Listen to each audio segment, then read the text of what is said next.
Margi Martello e gedo mar kar keyo teko e yor nuclear cheno mabiro keyo teko maler ne oganda kendo konye kedo gi lokruok e kor lwasi.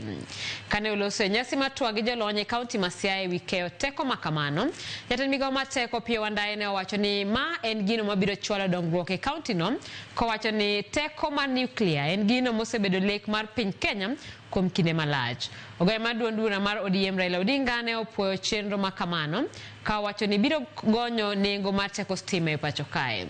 Odinga bende ne omedo ni nengo teko stima osebedo ka thiro dongruok ne thoth oganda e pacho ka. Keyo teko mar nuclear ibiro gere kind kar od chung bura ma Bondo kata Rarieda.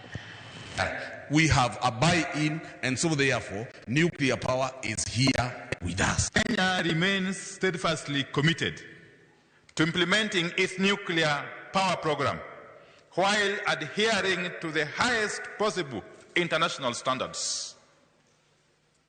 Through the committed guidance of the International Atomic Energy Agency, Kenya has made significant and demonstrable steps towards the safe, secure, and sustainable implementation of its first nuclear power plant. There can be no doubt that diversifying our energy sources and maintaining a clean environment are critical to our development agenda as a nation.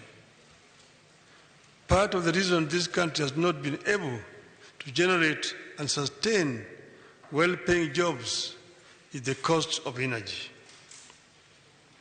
A number of nations, including here in Africa, have reached the decision that the use of nuclear energy to generate electricity is one of the cornerstones of sustainable development.